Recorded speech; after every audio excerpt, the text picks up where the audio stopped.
Growing calls for accountability have trailed allegations of duplicated allocations in the 2026 budget, with many Nigerians demanding a thorough probe after former Vice President Atiku Abubakar raised concerns over an alleged 210 billion naira in repeated budget items.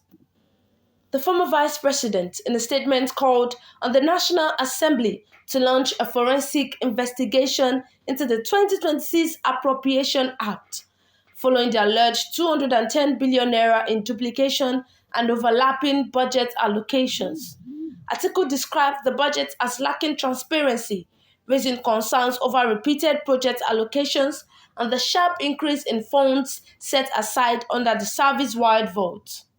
He urged lawmakers, anti-corruption agencies, and the Auditor General to identify those responsible and ensure accountability.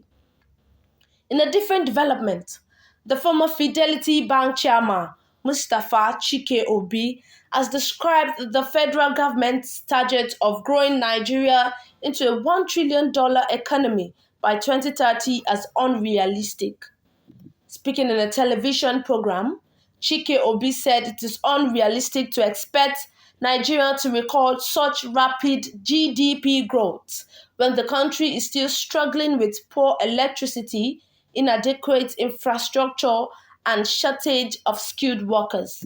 Yes, that a lottery ticket buyer will buy a house in Ikoyi than is for the Nigerian government to achieve a $1 trillion economy in 5 years. It's impossible. And I will take on anybody who wants to bet with me.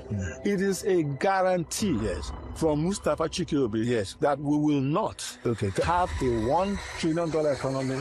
Could we have achieved 2030?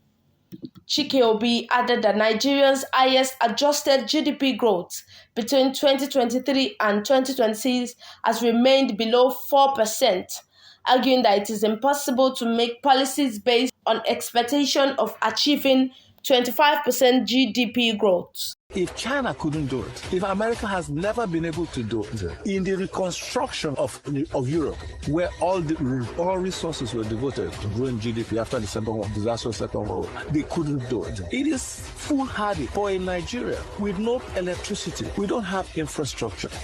We don't have a well-skilled, educated workforce. To think that they can do a GDP growth without a foundation that nobody has ever been able to. Now let's look at the facts. We've gone from 2023 to 2026. Our best GDP growth, adjusted, modified, rebased, has been under 4%. And yet, you want us to make policies that require a GDP growth of 25% for 7 years. He urged the government to focus on fixing the country's fundamental economic challenges before setting ambitious growth targets.